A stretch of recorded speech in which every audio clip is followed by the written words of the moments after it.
Hello everybody, this is JSN classes and welcome to Humanities Pro Series।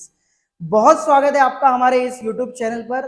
और आज से हमने क्लास 12 पॉलिटिकल साइंस की ह्यूमैनिटीज प्रो सीरीज लॉन्च कर दी है, जिसमें आपको पार्ट वाइज ऑल चैप्टर्स के क्लैरिटी, ऑल चैप्टर्स के लेक्चर्स मिलते रहेंगे। और इस वीडियो में हम सबसे पहले कॉन्टेम्पररी वर्ल्ड पॉलिटिक्स लेकर आए हैं, chapter first end of bipolarity. तो सबसे पहले हम एंड ऑफ बाइपोलैरिटी को समझेंगे, right. And second thing what we are going to study in this chapter, तो ये ओवरऑल टॉपिक्स हमने इस पूरे चैप्टर में क्लियर करने हैं, ये ओवरऑल टॉपिक्स हमने इस चैप्टर में क्लियर करने हैं, राइट। तो before going to the actual topic, एक स्मॉल बेस आपको यहां पर समझाऊंगा कि बेसिकली चैप्टर के नाम का मतलब क्या है, क्योंकि जब तक आपको चैप्टर के नेम की मीनिंग अच्छे से क्लियर नहीं है, आगे बढ़ने का कोई फायदा नहीं है, राइट। हमारी वीडियो को अगर आपने ऑन किया है तो हमारी वीडियो में हम एक एक पॉइंट को अच्छे से समझाएंगे, राइट। और एक एक पॉइंट में लॉजिक होगा, राइट। आपने बस सुनना है और अच्छे से समझना है। तो सबसे पहले ये चैप्टर फर्स्ट है end of bipolarity. End of bipolarity, जी हाँ, बाइपोलैरिटी का अंत एंड कैसे होता है, क्यों होता है, किस वजह से होता है, वो तो हम चैप्टर में समझेंगे, लेकिन इसका मतलब क्या है सबसे पहले हम समझेंगे। बाइपोलैरिटी का एंड कब होता है और कब बाइपोलैरिटी स्टार्ट होती है। अगर किसी भी चीज का एंड होता है तो ऑब्वियसली उसकी स्टार्टिंग हुई होगी, बिना स्टार्ट के तो एंड हुआ नहीं होगा, राइट। तो फॉर एग्जांपल बाइपोलैरिटी का सबसे पहले मतलब ये है, पहले आप ये समझो, it consist of two poles. कितने poles? Two poles, right. Bipolarity का मतलब जहां पर दो पोल्स आमने सामने होते हैं, राइट। और इस चैप्टर के कंटेक्स्ट में two poles means first pole is USA, second pole is USSR. अभी आप सिर्फ ये समझो कि बाइपोलैरिटी का मतलब जब दो पोल आमने सामने होते हैं, राइट। तो बस भाई इस चैप्टर में तो एंड की बात है, लेकिन हम समझेंगे कि बाइपोलैरिटी की शुरुआत कब हुई थी, राइट। वर्ल्ड बाइपोलर वर्ल्ड कब बना था, ये चीज आपने समझनी है। तो world is became bipolar world, ध्यान से समझना, एक सेकंड देना बस। थोड़ा सा क्लीन मैं आपके लिए लिख देता हूं, साफ साफ देखिए।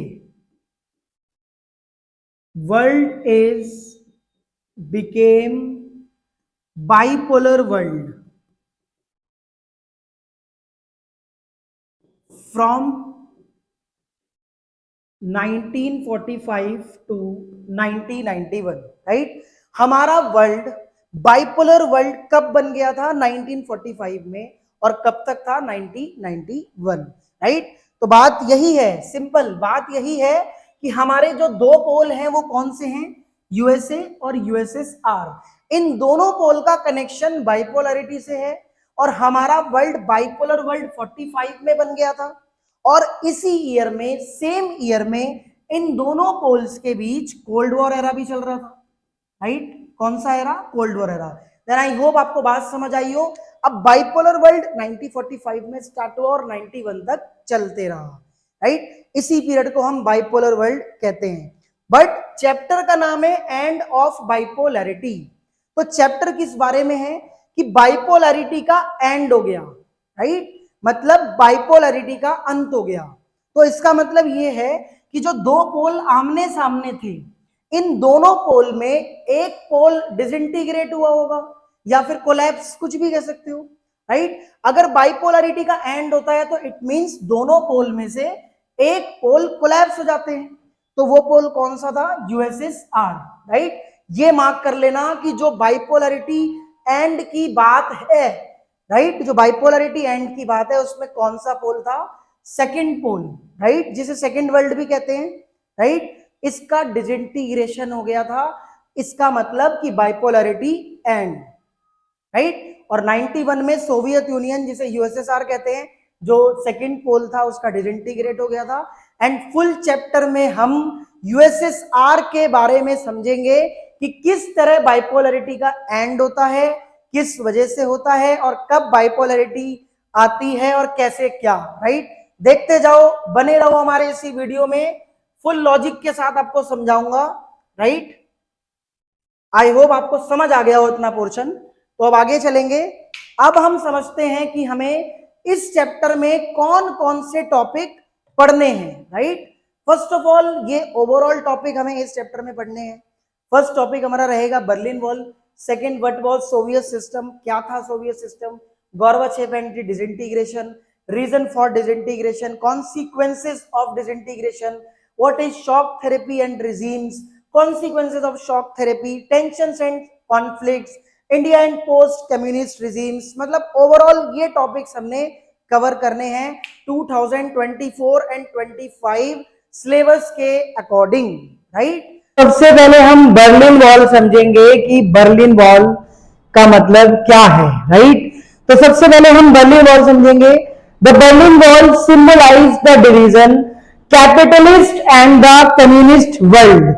बर्लिन वॉल के कॉन्सेप्ट से हमें एक चीज पता चलती है कि वर्ल्ड जो है डिवाइडेड है कैपिटलिस्ट और कम्युनिस्ट वर्ल्ड में, right. And built in 1961, Berlin wall built in 1961 to separate east Berlin from west Berlin. इसे आप वेस्ट बर्लिन कर लेना, राइट। बर्लिन वॉल 1961 में बनाई गई थी, राइट। और ये सेपरेट थी ईस्ट और वेस्ट, ईस्ट बर्लिन और वेस्ट बर्लिन के बीच बर्लिन वॉल बनाई गई थी 1961 में। This is more than 150 kilometre long wall, right. Stood for 28 years तक ये वॉल थी and was finally broken by the people on 9th of November 1989। Finally इस वॉल का फॉल कब हुआ था? 9th of November 1989 को, राइट। तो आपको पता होना चाहिए कि Berlin wall built in 1961, Berlin wall fall in 9th of November 1989। Sir यहां डेट क्यों नहीं बोली? तो लिख लो 12th of August, लिख लो यार, हाफ नॉलेज नहीं मिलेगी, फुल नॉलेज मिलेगी। 12th of August 1961 को बर्लिन वॉल बनाई गई थी, सेपरेट थी ईस्ट और वेस्ट बर्लिन दोनों के बीच। और भाई जर्मनी डिवाइड हो गया था दो पार्ट्स में, ईस्ट जर्मनी और west Germany, and the beginning of the end of the communist bloc, right. तो आपको पता होना चाहिए कि बर्लिन वॉल का जो कॉन्सेप्ट है वो कनेक्टेड है बाइपोलैरिटी से, राइट। कनेक्टेड कैसे है इस चीज को समझो। देखिए जर्मनी जो टू एरिया में डिवाइड हुआ था, ईस्ट जर्मनी और west Germany, east Germany under चला गया था यूएसएसआर के, वेस्ट जर्मनी अंडर चला गया था यूएसए के, राइट। तो जो बर्लिन कैपिटल थी वो ईस्ट जर्मनी के पास आती थी, राइट। अब सवाल ये है कि ईस्ट के लोग वेस्ट ना जा पाए, राइट। तो भाई ईस्ट के लोग बर्लिन की हेल्प से, बर्लिन वाली जगह से, बर्लिन वाली टेरिटरी से वेस्ट जर्मनी चले जाते थे, राइट। तो भाई वहां के गवर्नमेंट ने, वहां के सिस्टम ने क्या करा, बर्लिन के बीच, ईस्ट और वेस्ट के बीच मतलब एक वॉल को खड़ा कर दिया, right. What was the Soviet system? Soviet system क्या था, राइट। वैसे फुल चैप्टर इसी के बेस्ड है यूएसएसआर के। तो सबसे पहले समझेंगे the union of Soviet socialist Republic USSR came into being after the socialist revolution in Russia in the year of 1917, right. 1917 में रशिया रेवोल्यूशन के बाद, राइट, 1917 में रशियन रेवोल्यूशन के बाद यूएसएसआर फॉर्म्ड हुआ था, right. The revolution was inspired by the ideals of socialism। ये revolution inspired था ideals of socialism के, right। socialism ideology के जो भी लोग थे ये सारे मतलब inspired थे इस revolution से। simple as opposed to capitalism। obviously socialism वाले capitalism का तो विरोध करेंगे। and the need for an egalitarian society। socialism ideology में need होती है egalitarian society की, राइट। सारा सिस्टम, सारी सोसाइटी एक इक्वल फॉर्म में चलती है, एग्लिटेरियन मींस इक्वालिटी, राइट। और भी इस आइडियोलॉजी में बहुत सारी चीजें हैं, जैसे to abolish the institution of private property, सारी प्राइवेट प्रॉपर्टी को एबॉलिश कर दिया जाता है, and consciously design a society based on principles of equality, society का डिजाइन कैसे तैयार किया जाता है, based on principles of equality, मतलब इक्वालिटी के प्रिंसिपल के बेस सोसाइटी का स्ट्रक्चर डिजाइन किया जाता है ताकि सारा सिस्टम इक्वल चले, इक्वल फॉर्म में चले। उस आइडियोलॉजी को सोशलिज्म आइडियोलॉजी कहा जाता है। The makers of the Soviet system, जो मेकर्स थे सोवियत सिस्टम के, gave primacy to the state, सारे स्टेट को मतलब सारी प्रायोरिटी प्रोवाइड कर देते थे, गिवन करा देते थे। And the institution of the party, जो भी पार्टी है like communist party, the Soviet political system centre around the communist party. Soviet का पॉलिटिकल सिस्टम किसके सेंटर अराउंड चल रहा था, किसके सेंटर अराउंड था, कम्युनिस्ट पार्टी के। तो मतलब makers of the Soviet system सारी प्राइमेसी को स्टेट और पॉलिटिकल पार्टी को दे दिया करते थे। And no other political party और अपोजिशन वाज अलाउड, कोई भी अदर पॉलिटिकल पार्टीज अलाउड नहीं होती थी, ना ही अपोजिशन पार्टी, राइट। अब बात करते हैं इकोनॉमी की टर्म्स में। Economy was planned, economy planned होती थी and controlled by the state, but उस इकोनॉमी को, उस पूरे स्ट्रक्चर को किसके थ्रू कंट्रोल किया जाता था, स्टेट के, क्योंकि स्टेट की जो फॉर्म्स ऑफ ऑनरशिप होती थी सुप्रीम फॉर्म्स ऑफ ऑनरशिप मानी जाती थी, राइट। स्टेट ऑनरशिप को सुप्रीम फॉर्म्स ऑफ ऑनरशिप माना जाता था, राइट। तो अब इसी टॉपिक का सेकंड पार्ट है द सेकेंड वर्ल्ड और the socialist block, right. Second world और सोशलिस्ट ब्लॉक को समझेंगे। After the second world war 1945 के बाद ईस्ट यूरोपियन कंट्रीज, जो ईस्ट यूरोपियन कंट्रीज थी, that the Soviet army had liberated from the fascist forces came under the control of the USSR. जी हां, समझो ध्यान से, सेकेंड वर्ल्ड वॉर के बाद ईस्ट यूरोपियन कंट्री को सोवियत यूनियन की आर्मी ने अपनी फासिस्ट फोर्सेस की हेल्प से सारे ईस्टर्न यूरोपियन कंट्रीज को अपने कंट्रोल में कर लिया था, right. This group of countries was called the second world और द सोशलिस्ट ब्लॉक। इन ग्रुप ऑफ कंट्रीज को हम सोशलिस्ट ब्लॉक भी कहते हैं और सेकेंड वर्ल्ड भी। अब ये सब मिलकर अब एक Warsaw pact military alliance sign करते हैं, राइट, जिसे ईस्टर्न अलायंस भी कहते हैं। इसे आप ईस्टर्न अलायंस भी कह सकते हो। Eastern alliance is known as Warsaw pact led by the USSR. और इन सबका जो मतलब इस ब्लॉक का जो लीडर था, the USSR was the leader of the bloc, right. USSR इस पूरे ब्लॉक का लीडर था, simple. Eastern alliance is known as कौन सा अलायंस, वार्सो पैक्ट, ये मिलिट्री अलायंस था, राइट। आई होप आपको समझ आ गया हो। अब नेक्स्ट टॉपिक बात करेंगे positive impact of Soviet union. Soviet union के सिस्टम में एक पॉजिटिव इंपैक्ट था और एक नेगेटिव। हर सिक्के के दो पहलू होते हैं, एक पॉजिटिव और एक नेगेटिव, राइट। बात करते हैं positive impact of Soviet union की, तो भाई ऐसा क्या था इनके पास जो पॉजिटिव इंपैक्ट, राइट। बात करेंगे positive impact of Soviet union की, तो भाई ऐसा क्या था कि positive impact, right. So the Soviet economy was then more developed than the rest of the world except for the US, right. Soviet की इकोनॉमी मोर डेवलप थी पूरे वर्ल्ड में except for the US, US को छोड़ दो, बाकी countries के comparatively यहां की इकोनॉमी मोर डेवलप थी, राइट। एक ये पॉजिटिव इंपैक्ट था। Second, it had a complex communication network, vast energy resources including oil, iron, steel, machinery production, transport sector that connected it's remotest area with efficiency, right. मतलब ये सारी चीजें इनके पास थी, वास्ट लेवल पे एनर्जी रिसोर्सेज, ये सारा प्रोडक्शन, सब कुछ एक अच्छे लेवल पे स्टैंड करता था। दैट्स वाई ये positive impact of Soviet Union का पॉइंट है। That's why Soviet economy develop थी, right. So third positive impact, it had domestic consumer industry, इनकी अपनी डोमेस्टिक कंज्यूमर इंडस्ट्री हुआ करती थी। दैट प्रोड्यूस्ड एवरीथिंग, जिस इंडस्ट्री में सारी चीजें प्रोड्यूस कर लेते थे, फ्रॉम पिन्स टू कार्स, छोटी सुई से लेके बड़ी कार तक।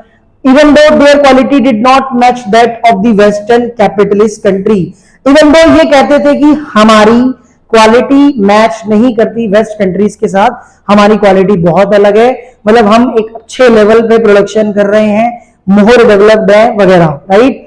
तो पॉजिटिव वे में कोई भी किसी भी सेंस में कह सकते हो, right. The Soviet state ensured a minimum standard of living for all the citizen, minimum standard of living assure करते थे हर सिटीजन को। And the government subsidise basic necessities, मतलब and the government subsidized basic necessities including health, education, child care, other welfare schemes. Government भी basic necessities को subsidise करती थी, right? जो भी बेसिक चीजें हैं like health sector, education sector, child care, welfare schemes, सारी चीजें सब्सिडाइज गवर्नमेंट करती थी, right? This was all about the positive impact of Soviet union. अब बात करेंगे negative impact of Soviet union की, राइट? सो नेगेटिव इंपैक्ट भाई देखेंगे, Soviet system however became very bureaucratic and authoritarian. ओए होए होए, बहुत नौकरशाही था, बहुत तानाशाही था, राइट? मतलब सिस्टम बहुत ब्यूरोक्रेटिक था, बहुत अथॉरिटेरियन था।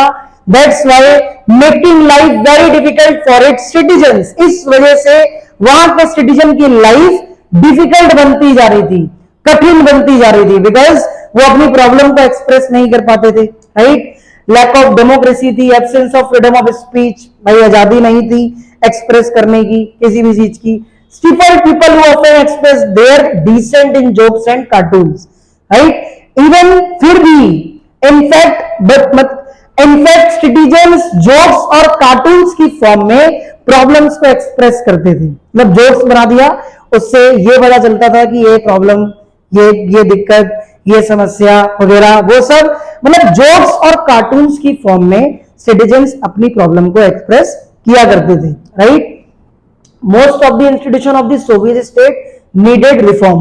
Most of the institution को जरूरत है सोवियत स्टेट के रिफॉर्म्स लाने की, राइट? सख्त आवश्यकता है, right? The one party system represented by the communist party. One party system को कौन रिप्रेजेंट करता था? Communist party of the Soviet union, जो सोवियत यूनियन की कम्युनिस्ट पार्टी थी। had tight control over all institution and was unaccountable to the people. Tightly सारे institution को communist party control करती थी और ये कम्युनिस्ट पार्टी अकाउंटेबल नहीं थी, बिल्कुल भी अनअकाउंटेबल थी, राइट?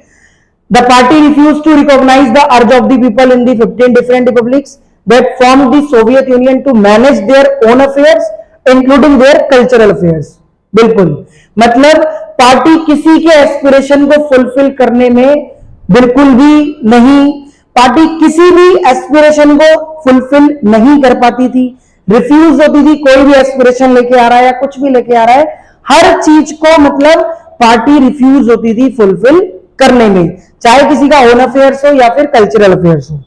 मतलब पार्टी रिफ्यूज होती थी किसी के एस्पिरेशन को फुलफिल करने में, चाहे वो ओन अफेयर्स का हो चाहे वो कल्चरल अफेयर्स का हो, राइट? तो ये भी एक नेगेटिव इंपैक्ट हुआ। Russia was only one of the 15 republics. एक कंट्री रशिया थी that together constituted the USSR. in reality Russia dominated everything. Over all republics में रशिया dominating country थी, right? दबदबे वाली, and people from other regions felt neglected and often suppressed, right?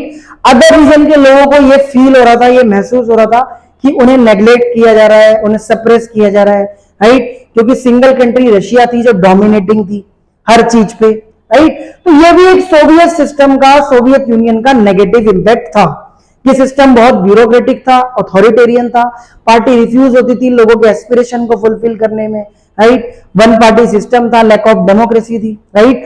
मिलते हैं next part में। आई hope आपको समझ आया हो। Thanks for watching.